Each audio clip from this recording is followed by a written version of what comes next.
Hola, nuevamente bienvenidos a todos a Teología Pública. Tenemos una vez más aquí a nuestro amigo y hermano Natán Sutherland. Tenemos también aquí a Raimundo Guerra y su servidor Benjamín Jiménez.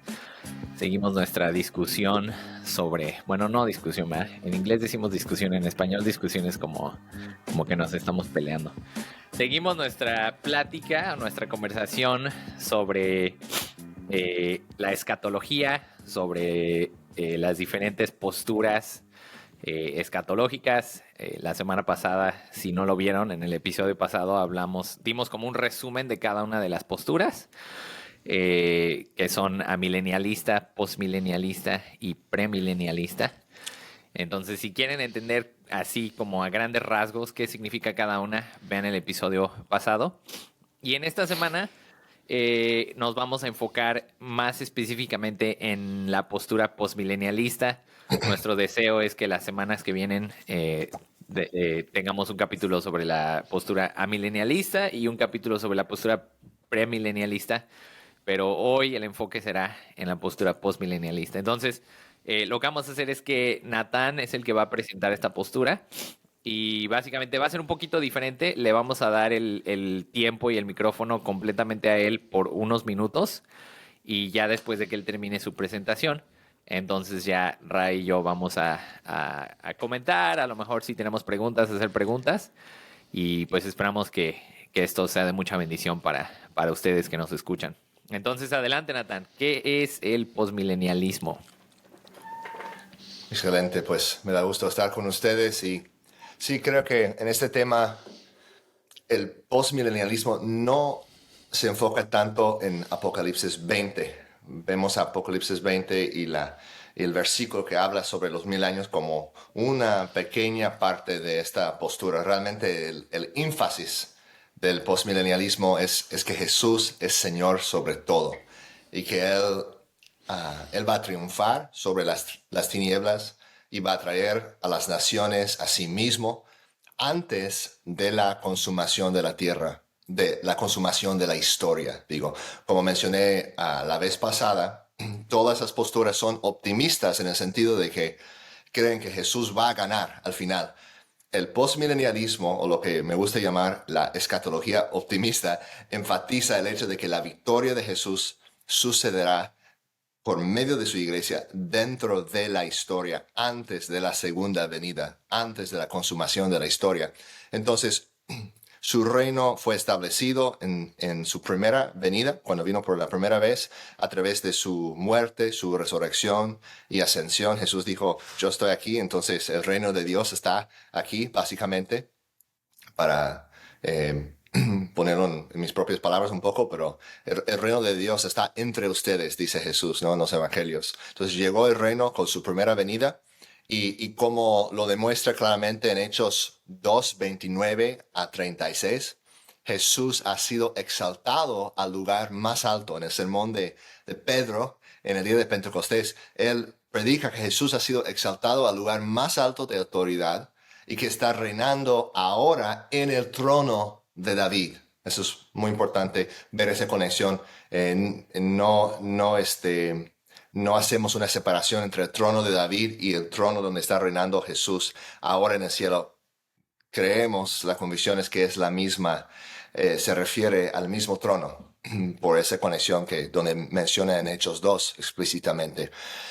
Isaías 9:7 también sería otro pasaje clave donde enseña que el aumento de su soberanía o de su reino o de su gobierno, el aumento de su soberanía y de la paz no tendrán fin. El Señor Jesús afirma esto cuando dice que el reino, o enseña que el reino de Dios es como una semilla de mostaza, algo que comienza pequeño, pero luego se extiende y se convierte en la planta más grande de todas, ¿no? O como como la masa, ¿no? Que va levantando poco a poco por la levadura, ¿no? Ese es otro símbolo, otra representación de cómo crece, cómo empieza a expandir el reino de Dios entre las naciones. Entonces, todas las naciones han sido dadas a Cristo, como enseña en el Salmo 2, versículo 8 en particular, y él reclamará su herencia. Él va a tomar posesión de su herencia a través de, eso es muy importante, a través de la predicación del Evangelio y el discipulado de las naciones por medio de su cuerpo, la iglesia.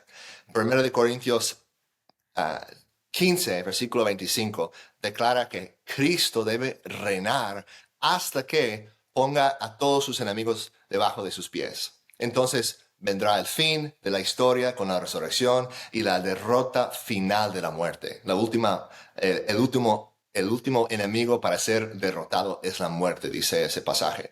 Entonces Jesús gana y Él gana a través de su iglesia dentro de la historia, no solo después de que todo haya terminado.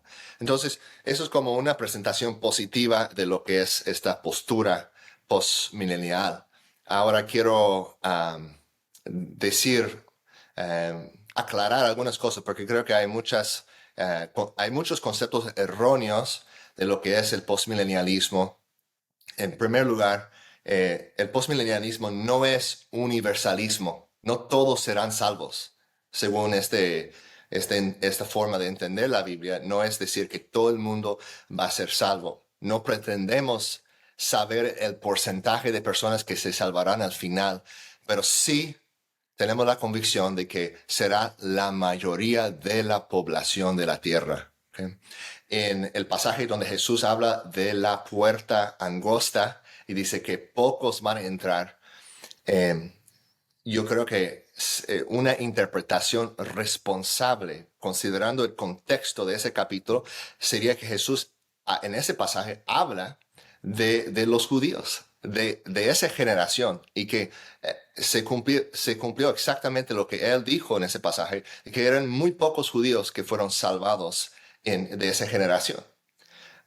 Un porcentaje muy, muy pequeño en comparación con los gentiles, porque de hecho en ese mismo capítulo, donde Jesús habla de la puerta angosta y de los pocos que van a entrar, y está hablando directamente de los judíos, porque más tarde dice, muchos vendrán del occidente y del oriente y van a cenar, van a festejar ahí en la mesa con Abraham y con Jacob, con Isaac y Jacob. No, entonces, sí es un camino difícil, es un camino angosto, no negamos eso, pero negamos que ese pasaje enseña que muy pocas personas van a ser salvas al final, que de hecho enseña que muchos van a venir y que los pocos se refiere a los judíos de la generación de Jesús, que es exactamente lo que cumplió. Y eso conduce al siguiente negación, que el postmilenialismo no es el evangelio de la prosperidad. No creemos que el mundo será cada vez mejor de una manera lineal perfecta, ¿no? Lo veo más como una serie de subidas y bajadas, pero que poco a poco sí el evangelio sí va alcanzando más y más personas. Creemos que siempre habrá oposición y persecución hasta el final. Creemos que es a través de los sacrificios y el martirio de los cristianos fieles que el evangelio va a continuar expandiéndose en la tierra, y muchos creen que habrá un futuro hombre de pecado, como se menciona en 2 de Tesalonicenses 2, una futura apostasía, como ahí menciona también. Y es importante notar, porque muchos hablan de la gran apostasía que sucederá en los últimos días. Pero en ese pasaje de 2 de Tesalonicenses 2, versículo 3, no dice gran apostasía, sino apostasía, que va a haber una rebelión, y no menciona cuántas personas van a estar involucradas. Creo que podemos abrazar que eso sí va a suceder en el futuro, pero no implica que va a ser la mayoría de la población de la tierra. Y también, pues se cree que va a haber una futura liberación de Satanás antes de la segunda venida de Cristo, como menciona en Apocalipsis 20. Entonces, esta rebelión no será tan masiva como a menudo se enseña. Siempre habrá trigo entre la cizaña, y esta rebelión al final, esta apostasía a que se refiere en 2 de Tesalonicenses 2, Dios lo va a usar para revelar la identidad de esa cizaña, de aquellos incrédulos que todavía están ahí. Pero es importante notar que algo más que quizás, no lo digo así como de forma muy dogmática, pero en esa parábola, que al final de la historia, al final, justo antes de la venida de Cristo, será un campo de trigo con algo de cizaña en él, ¿no? No un campo de cizaña con unas pocas reservas de trigo en algún rincón. Entonces, número 3, el postmilenialismo no niega la actividad actual de Satanás en la tierra. Satanás ha sido atado de una manera específica por la primera venida de Cristo. Marcos 3:27 habla de que Cristo entra en la casa del hombre fuerte y él toma dominio sobre él, ¿no? Entonces, vemos una conexión entre ese pasaje, igual con los amilenialistas, y Apocalipsis 20. Entonces, Satanás siendo un ser espiritual, él es un ser espiritual y por lo tanto su atadura se refiere a una realidad espiritual, no física. La escritura dice específicamente que él ha sido atado para que ya no pueda engañar a las naciones. Y nosotros creemos que eso es verdad, como lo evidencia el hecho de que el Evangelio está saliendo a todas las naciones y dando fruto como nunca lo hizo durante el periodo del antiguo pacto. Antes de la venida de Jesús, el Evangelio de la luz estaba más específicamente en Israel. Después de Pentecostés, de la ascensión de Jesús, y cuando Él derrama su Espíritu Santo, el Evangelio extiende hasta las naciones, dando evidencia de que Satanás ha sido limitado en su poder de engañar a las naciones, exactamente como dice en Apocalipsis 20. Número 4, el postmilenialismo no cree en una edad de oro de perfección geopolítica antes del regreso de Cristo, o por lo menos no conozco a ningún postmilenialista de hoy que cree eso. Es cierto que Jonathan Edwards sí opinaba así, ¿no? Sostenía esa posición de que iba a ser el milenio, en algún momento iba a comenzar y habría un periodo largo de perfección, de bendición sobre la tierra.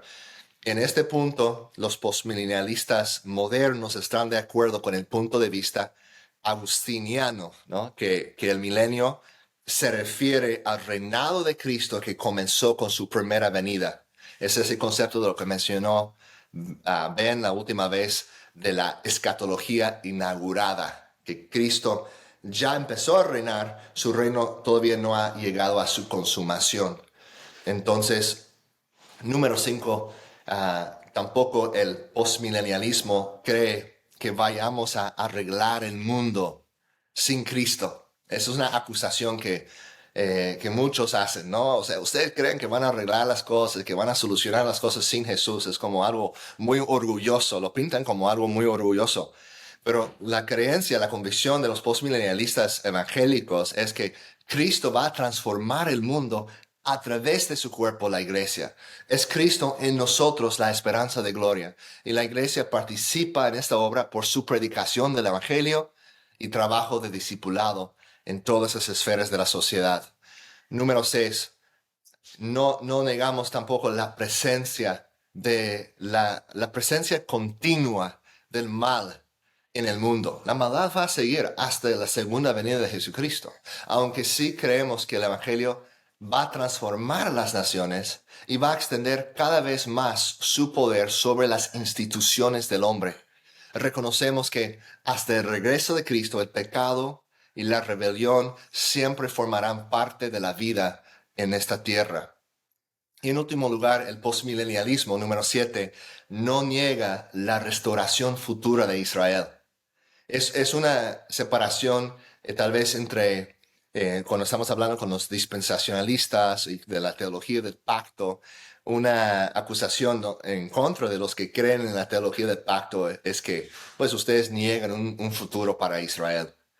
Y los postmilenialistas, de hecho, creen que va a haber un futuro para Israel como una nación. Antes de la venida final de Cristo, se producirá una conversión masiva de judíos étnicos. De esta forma, todo Israel será salvo, cumpliendo las palabras de Romanos 11:26, y luego que dice, luego va a venir el fin, ¿no? Cristo va a regresar. Entonces, Israel, junto con todas las otras naciones, serán llamados el pueblo del Señor, como enseña Isaías 19, al final, donde habla de que también voy a decir a Egipto y a Siria, ustedes son mi pueblo. Y Romanos 15 también tiene muchos pasajes, en particular el versículo 12, donde habla sobre cómo las naciones, los gentiles van a llegar a formar parte del pueblo de Dios.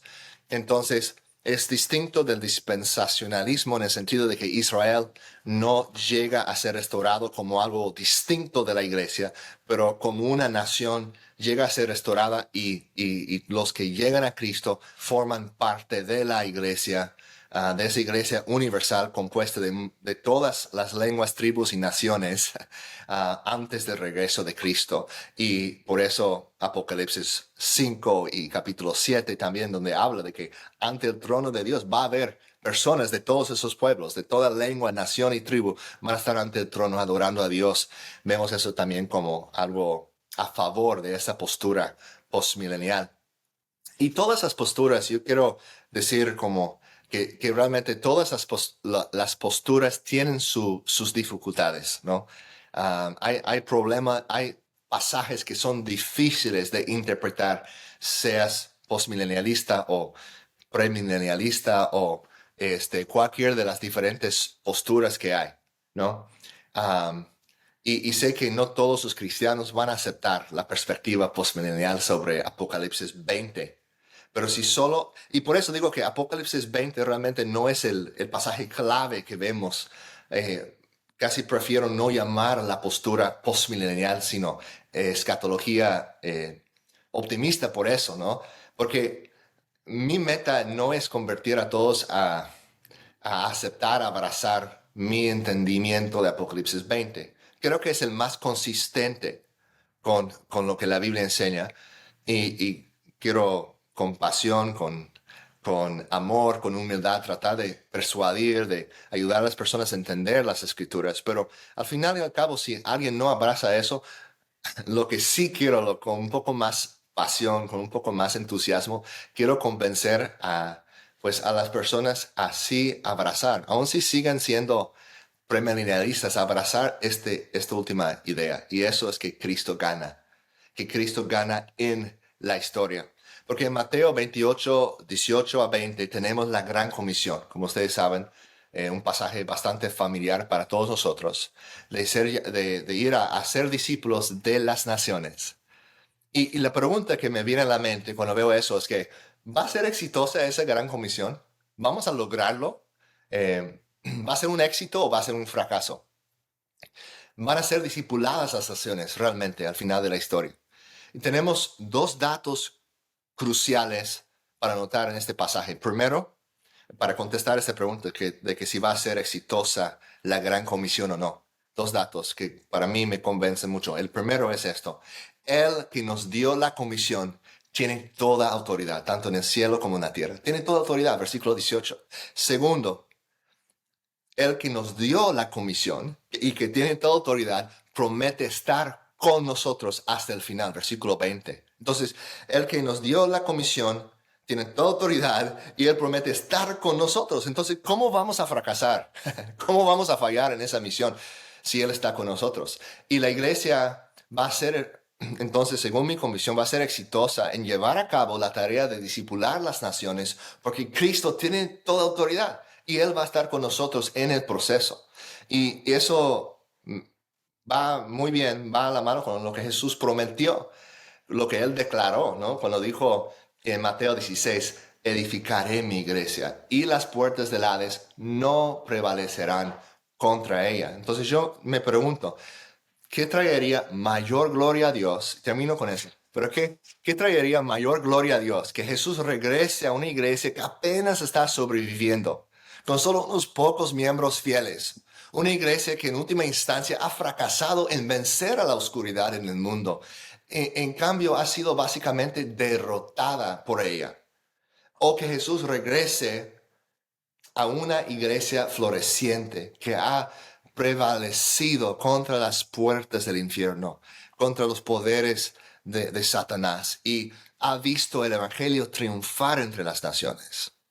Que Jesús vuelve a una iglesia fracasada, a una iglesia eficaz. Y para ser justo, yo reconozco que no todos los que rechazan el postmilenialismo están en ese grupo de ver el futuro como algo muy oscuro, como algo de una forma sumamente pesimista. Pero sí hablo con muchos cristianos que tienen esa postura. Trato de ser justo, de no pintar todos así, pero creo que no es una caricatura, que sí es una realidad de que hay muchos que han abrazado eso. Entonces, Jesús va a volver a un mundo en el que su evangelio ha tenido poco impacto, en otras palabras, poco impacto duradero, a un mundo que ha sido transformado por su glorioso evangelio.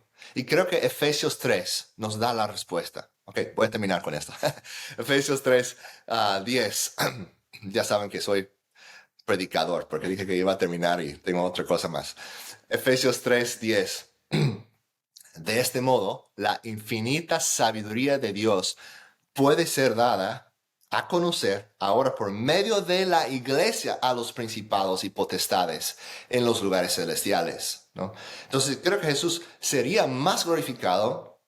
O sea, obviamente no me corresponde a mí decir, no, esto trae más gloria a Dios que esto, si no tengo ninguna base bíblica por decirlo, porque los pensamientos de Dios no son nuestros pensamientos, pero aquí creo que vemos una evidencia, una prueba de que Dios está siendo grandemente glorificado, aún más glorificado ante los principados y potestades en los lugares celestiales. Los está avergonzando a ellos por medio de su obra en nosotros, por llevar a cabo sus propósitos de saturar la tierra con su gloria, pero hacerlo por medio de personas débiles y quebrantados, por vasijas de barro, ¿no? Y el versículo 20 de Efesios 3 dice, y a aquel que es poderoso para hacer todo mucho más abundantemente de todo lo que pedimos o entendemos, según el poder que obra en Cristo, cuando regrese al final, no, que obra en nosotros. A Él sea la gloria en la iglesia y en Cristo Jesús por todas las generaciones, por los siglos de los siglos. Amén. Entonces, Cristo lo va a hacer, pero lo va a hacer por medio de su iglesia. Entonces, bueno, me gustaría escuchar sus preguntas o cualquier comentario que quieren, duda que tengan, para que sigamos examinando las escrituras juntos.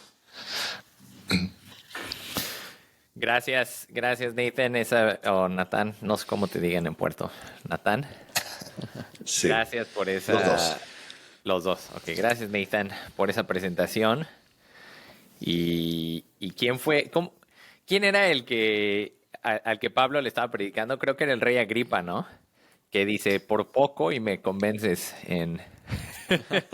No, es una buena presentación y sí, o sea, para mí, pues el postmilenialismo, como ya lo había mencionado anteriormente, me gusta, me llama la atención. Tengo obviamente algunas reservas, pero quería escuchar, tú, Raimundo, quería darte la palabra a ti. Quería ver si tú tienes comentarios, preguntas o lo que sea. Sí, ¿qué le dirías, Natán? Y muchas gracias. Estaba pensando, trajimos la persona adecuada para presentar esto con la pasión que tú traes. Pero la pasión es a la iglesia, ¿no? O sea, cómo esta postura en forma que la iglesia debe estar esparciendo las buenas nuevas y viendo transformación ocurrir en nuestras naciones. Pero, ¿qué le dirías tú a la persona que diría algo así? Diría, bueno, me llama mucho la atención esta postura, pero no veo la relación entre tu postura postmilenialista y el mundo que me rodea.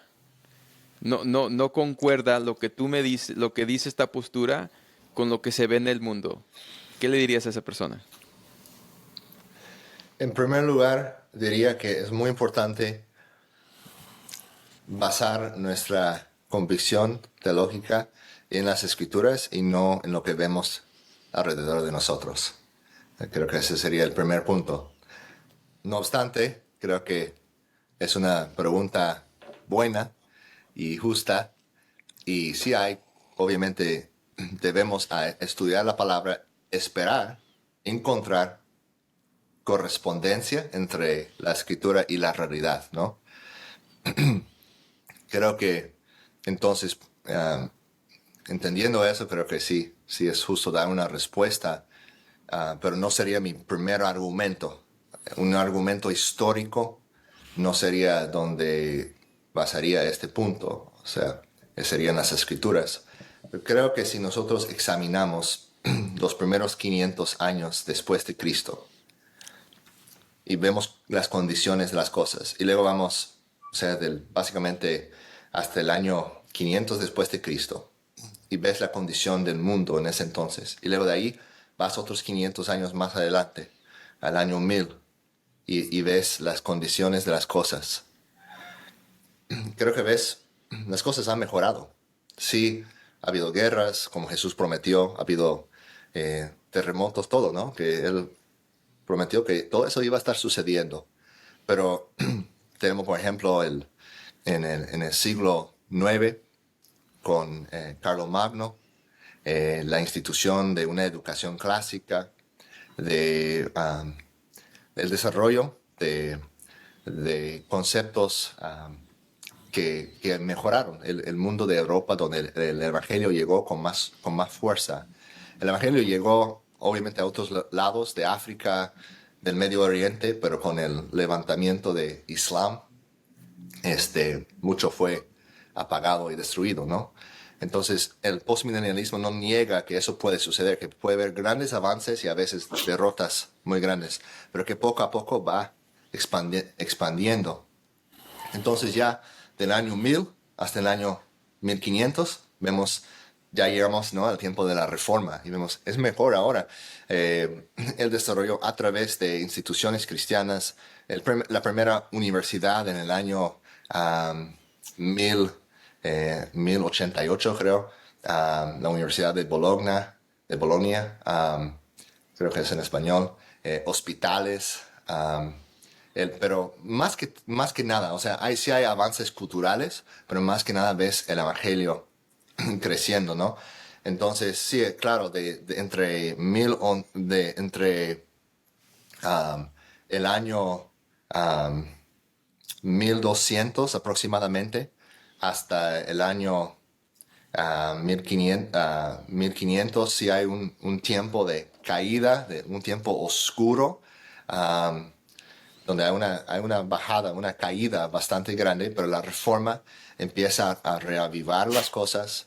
Y luego si vamos de 1500 hasta el día de hoy, en cuanto al crecimiento del Evangelio, vemos que el Evangelio ha crecido en todas partes del mundo, ¿no? Y los avances tecnológicos han mejorado la calidad de vida, pero más que nada han servido para avanzar el reino de Dios hasta los confines de la tierra, ¿no? Entonces, ese sería un dato que yo realmente pienso que en todas las épocas hay la tentación de creer, no, las cosas ya van a terminar, ¿no? O sea, los cristianos durante la Segunda Guerra Mundial con Hitler, ¿no? Seguramente es el anticristo, seguramente el rapto ya va a suceder, ¿no? Entonces, pero luego ya mejoran las cosas y creo que tenemos que tener mucho cuidado de examinar las cosas como son en este momento y pensar que ya tiene que ser el final porque ya es muy oscuro lo que está pasando. Pero hay que ver esta perspectiva, ese panorama grande. Sí, justo Entonces, para escuché. resumir, tú dirías... Ah, perdón, dale, Benja. Bueno, nada más quería agregar o sea, incluso puedes ver,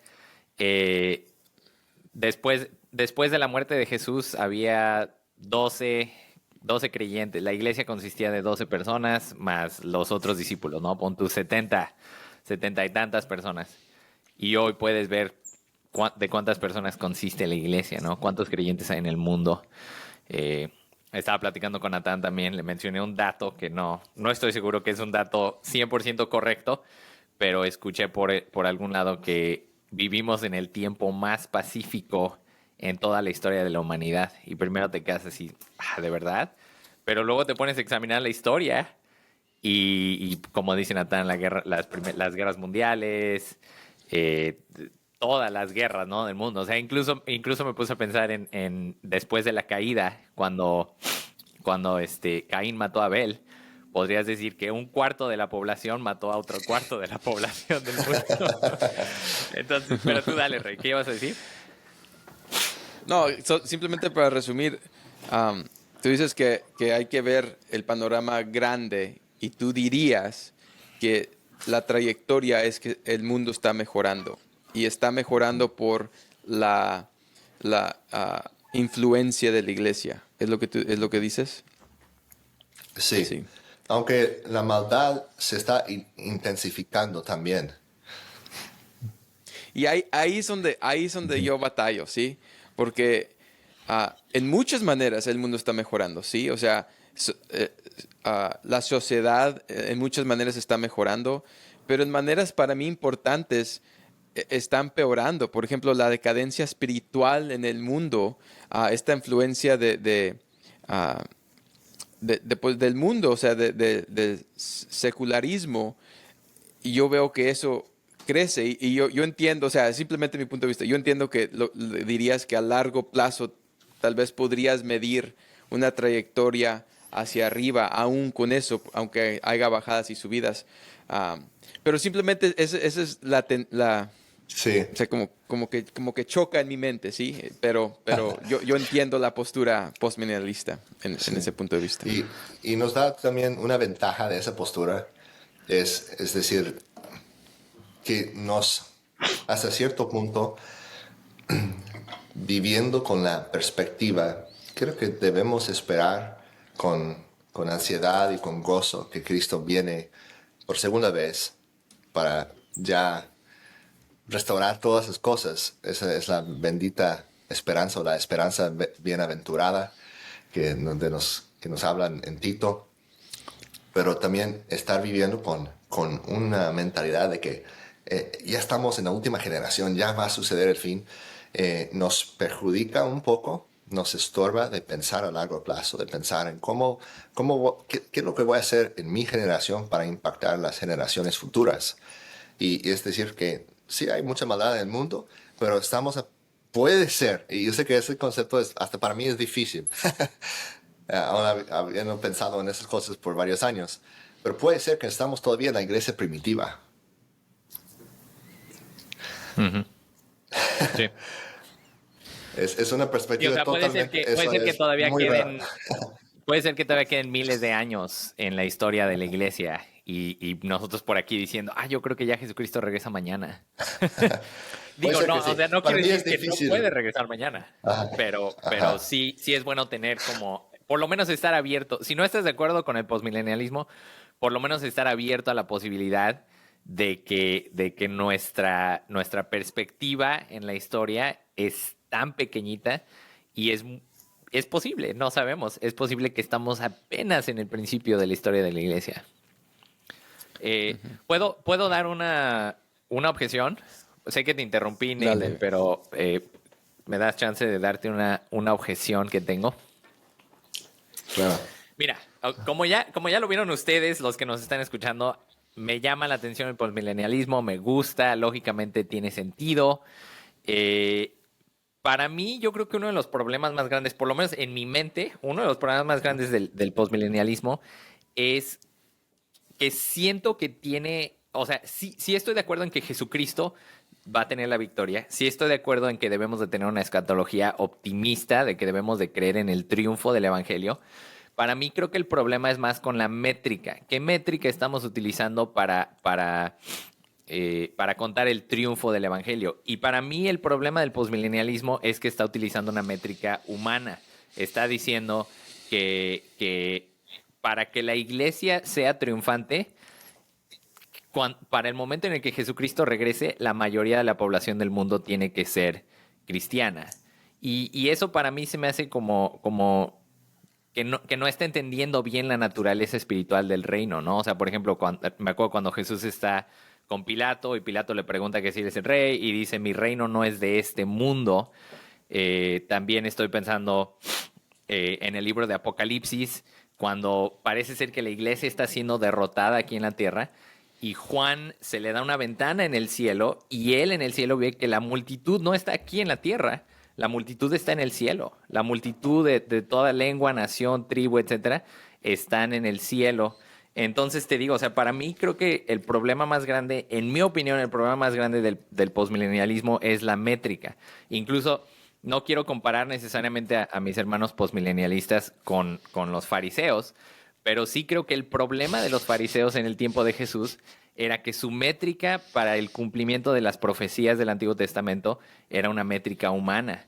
Y creo que por eso fallaron en entender cómo Jesucristo estaba cumpliendo esas profecías. Entonces, yo sí creo que va a triunfar el Evangelio, pero para mí no es contradictorio el decir que el Evangelio está triunfando, incluso si en el momento en el que Jesucristo regresa en su segunda venida, la iglesia está raquítica, está así a punto de ser, terrenalmente hablando, humanamente hablando, está siendo derrotada, porque yo sé que el reino de Dios sigue creciendo. O sea, el reino de Dios sí sigue creciendo como un árbol de mostaza, pero la naturaleza del reino de Dios hasta la segunda venida de Cristo es espiritual. Entonces el crecimiento va a ser espiritual, no va a ser tan visible. Entonces esa es mi objeción. Incluso se me hace curioso porque mis hijos están escuchando el libro de la serie de Narnia, las crónicas de Narnia de C.S. Lewis, y justo terminamos de escuchar el último libro, que es La Última Batalla. Y en La Última Batalla, básicamente ese es el punto, que Narnia está a punto de ser destruida, ya no queda nadie. Y tú preguntaste, ¿no, Nathan? Que ¿qué le da más gloria a Dios? ¿Regresar a una iglesia triunfante o a una iglesia que está así a punto de ser destruida? Y yo diría, sí entiendo tu punto y sí veo cómo le daría gloria a Dios regresar a una iglesia que está triunfando terrenalmente, pero por otro lado, no creo que le quitaría gloria a Jesucristo regresar a una iglesia que está sufriendo, que está a punto de ser derrotada, y de repente, boom, así como en ese libro de La Última Batalla, que están a punto de ser derrotados, y de repente llega Jesucristo a destruir y aplastar a sus enemigos. Entonces, esa es mi objeción. Pues me diste varias cosas ahí para tratar de responder a cada una, pero pues me encantan los libros de C.S. Lewis, es uno de mis autores favoritos y creo que por esa razón La Última Batalla es uno de los peores libros de la serie de Narnia. Por su final pesimista. No, Pues no es un final pesimista, es un final optimista, pero solamente los que tienen ojos espirituales pueden verlo, ¿no? Porque incluso ya adentro de la granja están los enanos, y ellos están ahí, pero no pueden ver el triunfo, no pueden ver eso. Entonces, no sé.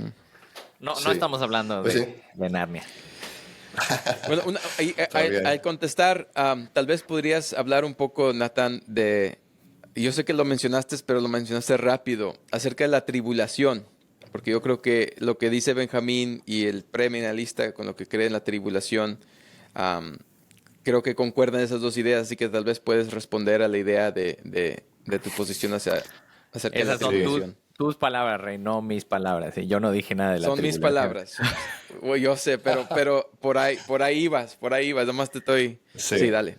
Sí, entonces, otra vez, tendría mucha precaución en cuanto a tratar de decir un número específico, un porcentaje específico, y yo no, por ejemplo, no tengo una convicción muy definida en cuanto a cómo se ve el mundo justo antes del regreso de Cristo. Creo que del pasaje de Isaías va a haber paz universal, sí va a haber prosperidad, va a haber la conversión masiva de las naciones, pero sí va a haber oposición, va a haber persecución, tal vez en algunos sectores una persecución más intensa, obviamente con esa rebelión final, no negamos eso. Pero en cuanto a lo espiritual y lo terrenal, creo que esas categorías son A veces nos confundimos un poco en eso. Cuando Jesús dice, mi reino no es de este mundo. Si así fuera, entonces mis siervos lucharían o pelearían. Um, no creo que Jesús está diciendo que su reino no tiene nada que ver con este mundo terrenal, sino que la forma, la manera en que se ejerce su reino es distinto de la manera o de la forma en que los líderes del mundo hacen las cosas. Ellos dominan con la fuerza, con la violencia. El reino de Dios avanza por medio de la predicación del Evangelio, por medio de las vidas sacrificiales, ¿no? De los mártires, como mencioné, ¿no? Entregando sus vidas para ver este movimiento crecer. Entonces, es distinto de este mundo en ese sentido, pero no es decir que no está dentro del mundo. O sea, creo que Jesús enseña claramente, sí está dentro del mundo. Y entonces es importante aclarar eso, que sí, el reino de Dios es un reino, ¿cómo se dice? Cabizbajo, um, cabeza abajo, upside down kingdom, ¿cómo se dice otra O vez? de cabeza, So, ajá, de al upside down revés, de kingdom, cabeza. ajá, Sí. un reino al revés, ajá. Y creo que, bueno, no negamos eso. Entonces, muchas veces los avances van a ser por medio de sacrificio, por medio de martirio, ¿no? Y pero que sí va a haber, para que las naciones sean discipuladas exitosamente, significa que sí va a haber una transformación cultural, porque no estamos hablando solamente de la conversión masiva de las naciones, sino del discipulado de las naciones.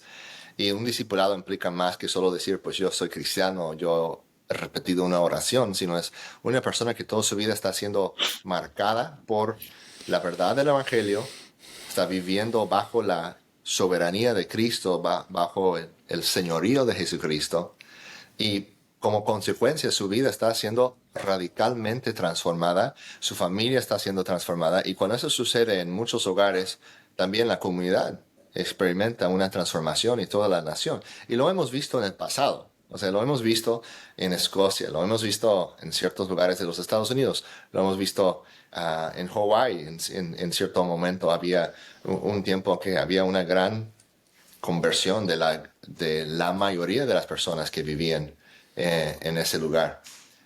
Entonces, para mí no es difícil pensar que puede suceder otra vez y que puede seguir sucediendo.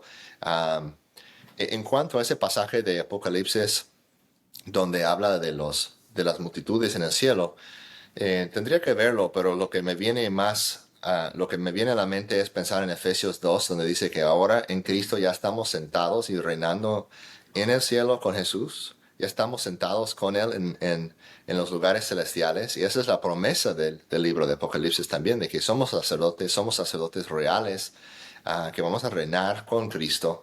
Y entonces podría ver eso yo como una realidad presente de la iglesia. Estamos aquí en cuerpos físicos, pero también en el mundo espiritual estamos reinando con Cristo, estamos ya con Él, estamos sentados con Él, y por eso Él está avanzando su reino a través de nosotros aquí en la tierra. Entonces, eso sería una forma de verlo. Otra vez, tendría mucho cuidado de no enfocar demasiado en lo que está pasando en el mundo hoy en día y tratar de basar mis ideas en la Biblia. Entonces, sí creo, y por eso lo que menciona Ray también es una buena objeción de la gran tribulación. Sí, cuando yo estudio las Escrituras, es lógico para mí pensar, como en los pasajes que mencioné, como Efesios 3:10, que Cristo va a ser aún más glorificado por medio de lograr estas cosas a través de nosotros. Él podría llegar al final y solucionarlo todo, llegar a una iglesia que no ha hecho nada de un impacto y ahora restaurar todo, pero yo creo que Él es más glorificado por hacerlo, ¿no? A través de las personas. Pero sí, un problema tal vez, bueno, aparente para muchas personas sería la gran tribulación. Y en eso creo que, de hecho, estoy pensando en Mateo 10, 23 creo que es. Es un pasaje que nos ayuda para interpretar Mateo 24, ¿no? Que es un pasaje clave para donde muchos sacan la idea de una tribulación en el futuro, dice, cuando os persigan, Reina Valera aquí, cuando os persigan en esta ciudad, huid a la otra, porque de cierto os digo que no acabaréis de recoger todas las ciudades de Israel antes que venga el Hijo del Hombre, el Hijo de Hombre. No van a terminar de recoger todas las ciudades de Israel, recorrer todas las ciudades de Israel antes de que venga el Hijo de Hombre.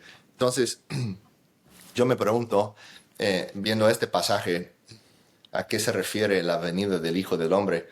Creo que Jesús también, cuando lo están juzgando en el tribunal antes de crucificarlo, dice a las personas, al sumo sacerdote y los otros ahí presentes, ustedes verán, ustedes, ¿no? O sea, interpretándolo en su contexto. ¿Quién está hablando? Jesús. No está hablando nosotros, no está hablando una generación futura, sino dice, ustedes verán al Hijo del Hombre llegando en las nubes, ¿no? Entonces, es entender que cuando la Biblia se refiere a la venida de Jesús, no siempre se refiere a la segunda venida o su venida final, al final de la historia, sino mi interpretación sería que este pasaje de Mateo 10 se refiere a su venida en juicio sobre, sobre Jerusalén en el año 70. Que Jesús no es un falso profeta, sino que él dijo, cuando estaba entrando en Jerusalén, las mujeres estaban llorando por él y dice, no lloren por mí, lloren por ustedes, por todo lo que va a pasar aquí en esta ciudad, por todo lo que les va a pasar a ustedes y a sus hijos, ¿no? Lloren por sus hijos. Porque Jesús sabía que esa generación iba a experimentar algo horrible con la destrucción del templo específicamente y toda esa guerra entre los judíos y los romanos en esos años, cosas tremendas que sucedieron. Entonces, Mateo 24, muchos lo ven como desde una perspectiva preterista, y es importante aclarar que no abrazamos el preterismo completamente. Esa sería una herejía de negar la segunda venida de Jesucristo. Pero este pasaje sí lo tomo, y creo que la mayoría de los postmilenialistas y muchos amilenialistas también ven a Mateo 24 y a Lucas 21, que es el pasaje paralelo en Lucas, y Marcos 13, creo que es Marcos 13, a esos tres pasajes como refiriéndose específicamente a la destrucción del templo. Entonces, algunos dicen, ¿cómo puede ser eso? ¿No? Habla del sol y las estrellas cayéndose y cosas, la oscuridad y todo eso. Y Isaías, ¿no? O sea, Isaías 14, cuando está hablando del juicio sobre Judá, el Señor dice algo muy parecido, ¿no? Dice que, a ver si lo puedo encontrar, porque Isaías 14 y Isaías 19 también hablan de esta,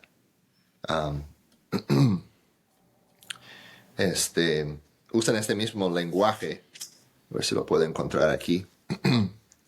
Estoy usando otra Biblia que no es mía. Benjamín, ¿tú recuerdas dónde está en Isaías 14, donde habla de la... ¿Habla de qué? del sol y la luna oscureciéndose? Pues Eso no recuerdo dónde está, pero a lo mejor mientras lo buscas, Ajá. sí agregaría que sí, o sea, que es típico lenguaje profético el hablar de la caída de los astros, de inundaciones, cosas así, cuando siento que son utilizados más como para, es un lenguaje profético que se refiere al día del Señor, pero no creo que literalmente indique que va a haber you know, astros cayéndose, inundaciones, etcétera. Pero a ver, dale. Ajá. Sí, es 13, por eso no lo... Es Isaías 13, versículo 10, por lo cual... Y aquí está hablando, es lo importante que es el contexto original.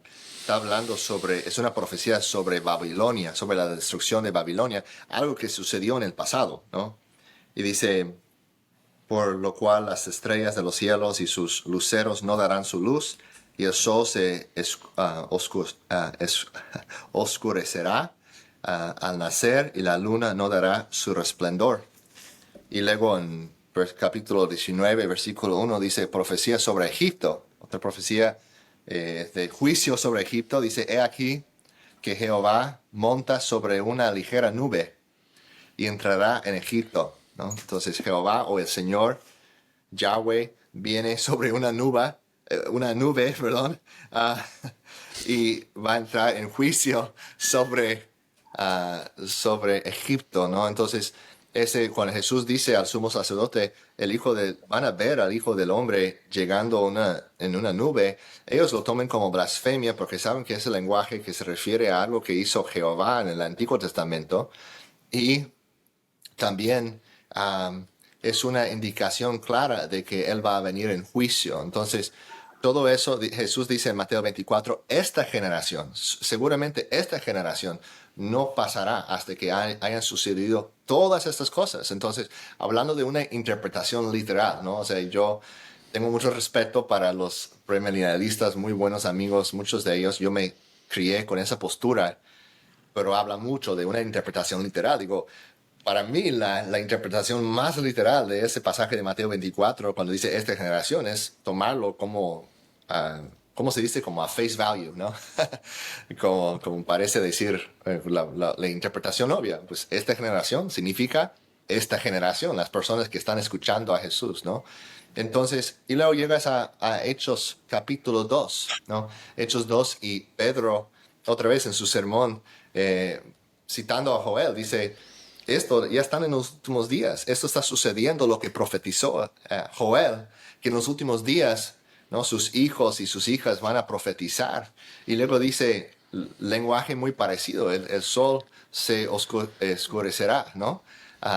Y dices, pues, ¿cuándo pasó eso en Hechos capítulo 2? Todo ese lenguaje, pero yo creo que es lenguaje apocalíptico que se refiere a ¿cómo se dice? Como a quitar algo, the removal, ¿no? ¿Cómo se dice? Remover. Remover, sacar algo de su lugar y reemplazarlo con otra cosa, que ese sistema del Antiguo Testamento, del Antiguo Pacto, que tiene como centro el Templo de Jerusalén, está siendo removido y en su lugar está como continuación del pueblo de Dios. Ahora la iglesia es el templo del Espíritu Santo, ¿no? Entonces en Hebreos, por eso, cuando algunos judíos quieren regresar a todo el simbolismo del judaísmo, el autor de Hebreos les advierte, ¿no? Estas cosas van a ser en muy poco tiempo. Yo creo que se refiere también a la destrucción de Jerusalén. Esas cosas van a ser removidas, pero ustedes han llegado a un reino que no puede ser removido, ¿no? Entonces, ese concepto de algo siendo removido es como el lenguaje de que tu mundo, o sea, usamos ese lenguaje hiperbólico, ¿cómo se dice en español? Hyperbolic. No, de exagerar las cosas. Hipérbole. Hipérbole, sí. Como de que es el fin del mundo, ¿no? Porque algo muy malo me sucedió. Entonces creo que eso es lo que está haciendo ahí, y que tenemos que interpretar ese lenguaje usando el mismo Antiguo Testamento como nuestro guía. Eso sería ese pasaje tú te refieres a ¿cuál? ¿Al Mateo 24? A Mateo 24. Sí. Sí. Como no sé si tienes otro pasaje en mente cuando hablas de la tribulación. Sí, hay varios, y es por eso que... Pero para resumir, porque quiero estar seguro de lo que estás diciendo, yo sé que dices varios detalles, pero para resumir dices que la tribulación, y esto es lo que tal vez necesito clarificación, tú dices que la tribulación, no hay tribulación, sino que esos pasajes de la tribulación se refieren al Templo de Jerusalén cuando se destruyó en el año 70. Eso es para resumir, es lo que estás diciendo. Sí. Sí, o sea, Jesús dijo, en este mundo tendrán tribulaciones, ¿no? Pero anímense porque yo he vencido al mundo. Entonces sí va a haber tribulaciones, pero en cuanto a una gran tribulación en un tiempo específico, eso ya sucedió en el año 70. Bueno, solo dos pasajes, solo dos pasajes. Y si quieres, o sea, y creo que ya los mencionaste, si quieres defenderlos bien, y si no podemos ir a otra pregunta. Pero dos pasajes nomás para pensar es Mateo 24, 13 y 14. Pero el que persevere hasta el fin, ese será salvo. Y este evangelio del reino se predicará en todo el mundo como testimonio a todas las naciones, y entonces vendrá el fin. Entonces, ahí yo veo una distinción entre predicar a todo el mundo, hablando de perseverar hasta el fin, pero tú dirías que ese perseverar de la tribulación sería el año 70, pero no vemos que, es más, aún no ha llegado el Evangelio a todas las naciones. Y el otro pasaje que yo creo que lo relaciono sería Apocalipsis 3:10. Am, Ujú. a ver si lo saco aquí. Apocalipsis 3:10. Porque has guardado la palabra de mi perseverancia, yo también te guardaré de la hora de la prueba. Ujú. Esa hora que está por venir, o sea, esa prueba o tribulación, como yo le llamaría, está por venir, no ha llegado, am, está por venir sobre todo el mundo para poner a prueba los que habitan sobre la tierra. Vengo Ujú. pronto, retén firme lo que tienes para que nadie tome tu corona. Entonces, solo son cosas que hay muchas cosas, la aplicación del postmilenialista, eso yo lo quiero aplicar a la iglesia, o sea, es lo que predicamos en todas nuestras iglesias, ¿no? Pero Ujú. hay cosas así donde yo veo que existe una gran tribulación que es distinta a Ujú. la era en la que estamos viviendo ahora, que batallo ser convencido de esa postura. Pero Ujú. no tienes que, no, si quieres responder puedes, pero también quiero dejarle a Benjamín la oportunidad Sí. de hacer preguntas. ¿Puedo contestar rápidamente a eso? Porque creo que sí Sí. es un punto importante de esos versículos de Mateo 24, 13 y 14, dices, ¿verdad? Ujú.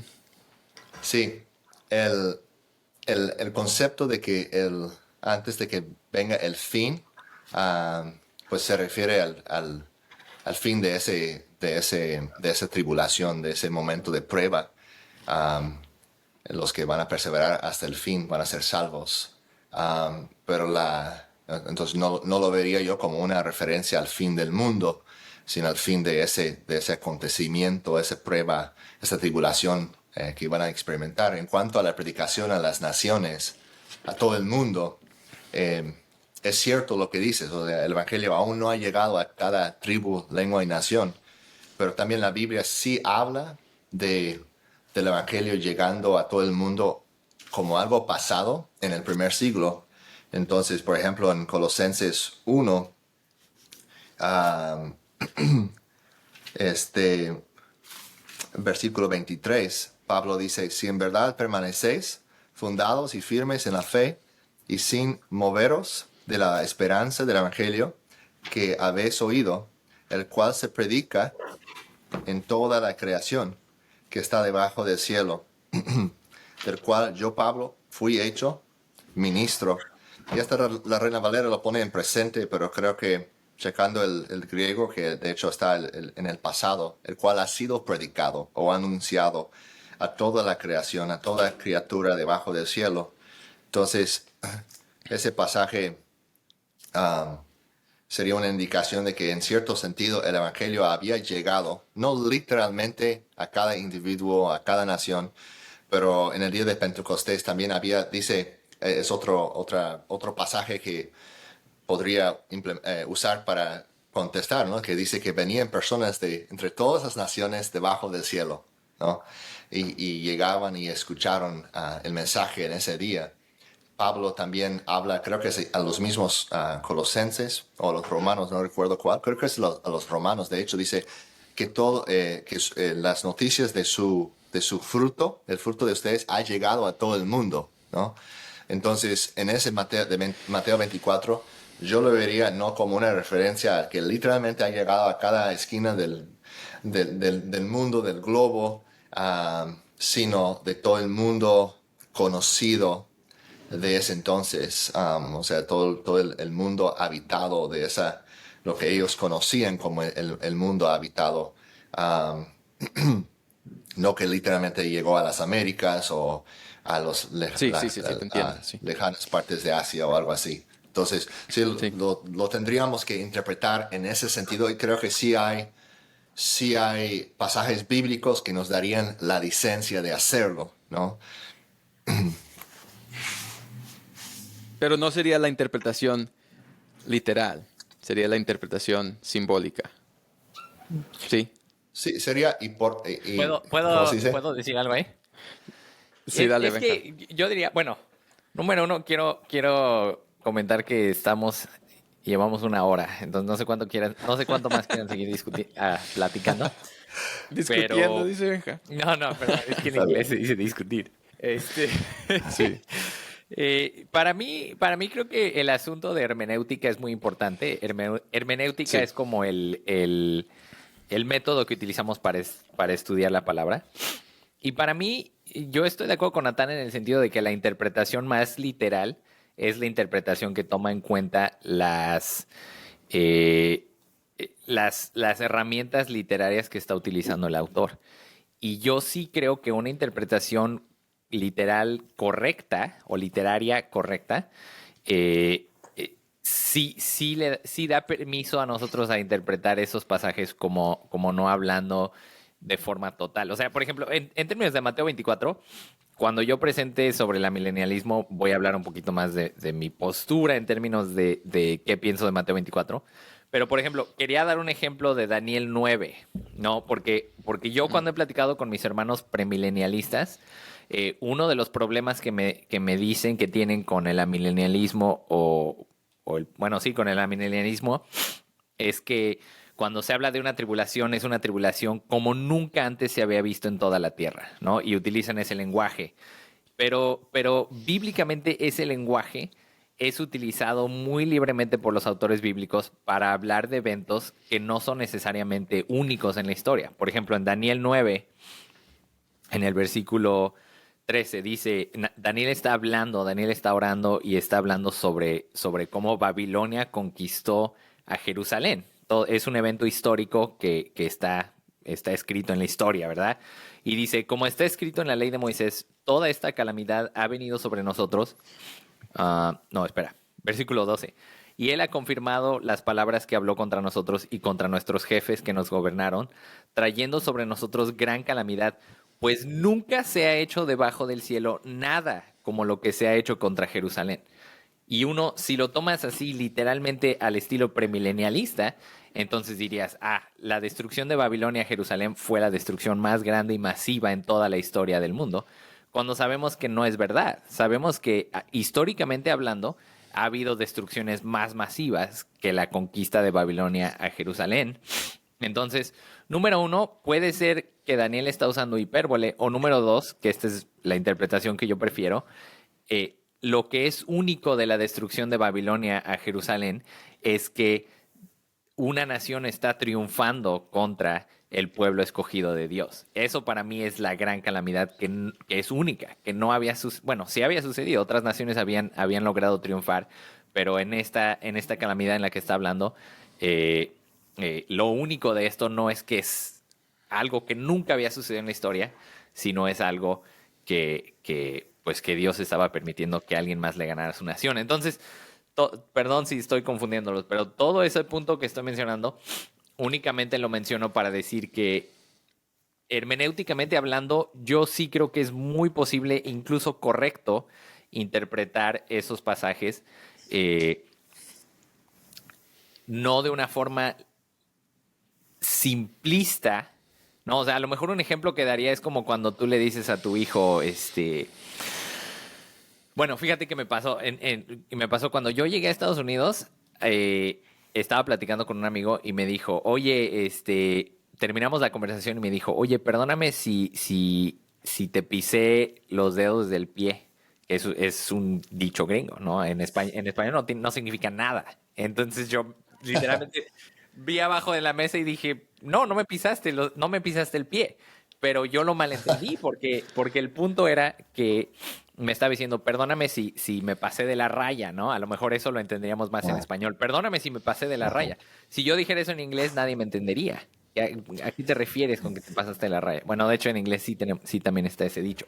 Pero el punto es que eh, no podemos tomar los textos bíblicos e interpretarlos de una forma así simplista y, y completamente literal, entre comillas. Tenemos que tomar en cuenta el género literario. Bueno, ya eso ya lo dije, ya estoy repitiendo lo mismo, entonces, perdónenme. Bueno, lo único que agregaría ahí es de que de aquel que tiene la convicción de leerlo más literal, no estoy diciendo que leemos todo literal, sino que estamos usando, como dijiste, Benjamín, o sea, estoy de acuerdo con todo lo que dices, de las herramientas literarias que usaban los autores de la Biblia para, o sea, hipérbole, o ¿cómo se llama? Hyperbole, ¿cómo se dice? Hipérbole. Y- Sí, o profecía es aún Hipérbole. más difícil porque yo creo que hay muchas profecías que fueron cumplidas, pero también en otro sentido están por cumplirse. Entonces, y no todas las profecías son así, pero algunas se puede ver porque el Nuevo Testamento revela el Antiguo Testamento. Entonces, cuando tenemos instancias así, yo no diría que no, lo que dice el Nuevo Testamento lo tiramos a la basura porque es literal, sino que dejamos que la Biblia nos diga qué decir. Entonces, cuando digo literal, no estoy diciendo que el simbolismo no existe o que hay una mayor interpretación dentro de la Biblia. Lo que a mí, por ejemplo, mis antenas empiezan a conectarse o hacer, es cuando, por ejemplo, vemos una narración que es mucho o sea, narración se ve, por ejemplo, en los evangelios o en Hechos, por ejemplo, es una narración de cómo se expandía la iglesia y empezamos a leer cosas simbólicas donde las herramientas literarias no están dando esa oportunidad naturalmente de leer lo simbólico. A eso me refiero a leer lo más literario, es de cuando la Biblia nos da la licencia de traer el simbolismo, yo me apunto, pero a veces no veo como algunos de cualquier postura, no tiene que ser de una postura, puede ser cualquier postura, que a veces le traemos simbolismo a algo que no nos está dando licencia a traer el simbolismo. Pero ese es el punto. Pero yo creo que ese punto de la hermenéutica es algo muy importante porque a eso llegamos, ¿no? A cómo es que tú interpretas la Biblia y llegas a una postura. Y aún dentro de estas posturas, quiero agregar que hay un, ¿cómo se dice? Spectrum, Benjamín o Nathan, ayúdame. Espectro, ajá. Un espectro. Espectro dentro de cada postura. Entonces es importante de no Sí. categorizar a todas las personas que son post o pre o amineralistas. Es decir, no es que ellos creen esto o ellos son así. Por ejemplo, los postmineralistas se categorizan muchas veces como aquellos que son muy pro, o sea, están muy involucrados en la sociedad, en el gobierno, están muy involucrados sí, o sea, en el gobierno de traer la agenda bíblica, que dirían ellos, o más bíblica hacia el frente. Y puede llegar a una disposición que no ayuda al evangelio, es más que hasta no permite que el evangelio prosiga en esa ciudad o en esa comunidad. Y veo, Natán, que dices que sí, así que yo sé que tal vez estarías de acuerdo que hay algunos que tienen esa postura que lo toman muy al extremo. Sí, yo lo veo más como es como esa semilla de mostaza, ¿no? O sea, empieza desde abajo y va impactando poco a poco a la sociedad. Entonces el cambio, lo que yo veo en el futuro, ¿no? Con la conversión de las naciones, el crecimiento del evangelio, de la iglesia en todo el mundo, que sí habrá cambios en las leyes.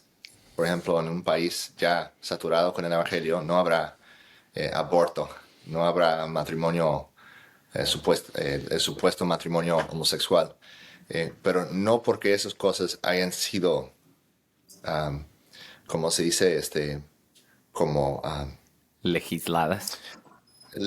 bueno, sí van a ser legislados, pero no porque las personas han sido obligados, como impuestos sobre ellos, no es por una imposición, sino es porque el Evangelio ha penetrado los corazones de las personas y ya la mayoría de la población desean leyes justas que corresponden con la verdad de la Biblia. Eso eso como casi otro tema, hablando de la correspondencia entre el postmilenialismo y lo que sería como el papel bíblico del cristiano en el mundo político, en el gobierno y todo eso. Sí, Pero sí es importante, o sea, creo que sí son, y hasta yo tengo muchos amigos premilenialistas que están muy involucrados en esas esferas, ¿no? Y creo que hay una forma apropiada de hacerlo como creyente, sí, pero hay otra forma que puede ser más, traer desgracia, ¿no? sí, Entonces es hacerlo operar conforme a los principios bíblicos, la humildad, el amor, sí, y teniendo principios, una convicción firme que Cristo Jesús realmente es la solución para todos los problemas que enfrentamos y no solamente estamos tratando de llegar a tener un país moral. El moralismo en sí mismo no salva a nadie, sino a un país realmente, genuinamente cristiano, porque el Evangelio ha convertido los corazones de las personas. Quizás no todas las personas, pero un gran porcentaje de ellos, ¿no? Entonces, una cosa de la interpretación que sí quiero, tal vez no sé si nos da tiempo o si lo dejamos para otro, pero creo que eso de lo que es clave, la razón que siento más y más convicción sobre este punto es porque veo que usa mucho el Antiguo Testamento para interpretar el Nuevo Testamento, ¿no? Ahorita mencionaste, ¿no? El Nuevo Testamento revela el Antiguo Testamento. Y creo eso también. Pero creo que cuando yo estuve más en el premilenialismo, sentí que era más el énfasis, ¿no? Y hasta yo recuerdo una frase de William MacDonald, ¿no? Que dice que el Nuevo Testamento, creo que el Nuevo Testamento está escondido, como oculto en el Antiguo, y el Antiguo está revelado en el Nuevo, ¿no? Algo así. Entonces, yo he llegado, ¿no? Y no es para decir que todos los premilenialistas interpretan así, pero mi convicción es que se interpreta la Biblia con la Biblia, sea el Nuevo Testamento con el Antiguo o el Antiguo con el Nuevo, ¿no? Y eso me conduce a ver, bueno, qué hubieran entendido cuando escucharon, ¿no? Esas personas que estaban muy familiarizados con las escrituras, ¿qué es lo que entendían cuando escuchaban una frase como el Hijo de Dios llegando sobre las nubes? ¿Pensaban en una futura venida del Mesías en 2000 años o en 3000 años en el futuro? ¿O pensaban en unos pasajes que hablaban de el juicio de Dios sobre algún pueblo, ¿no? Entonces, es hacernos preguntas así. Como digo, yo creo que si hay pasajes que uno tiene que luchar en oración, uno tiene que seguir investigando, y es un proceso, pero lo importante es que estemos, en primer lugar, unidos en que Cristo sí está reinando, sí va a regresar otra vez y tenemos una gran tarea para llevar a cabo, ¿no? sí. Y yo sé que ya tenemos que terminar, pero sí creo que es importante también mencionar que aquí entre los tres, aunque ya como vamos dando con estos episodios, vamos a ver que los tres tenemos diferentes posturas, pero si tú nos escuchas predicar o dirigir un estudio, tú te darías cuenta que tenemos más en común que desacuerdo.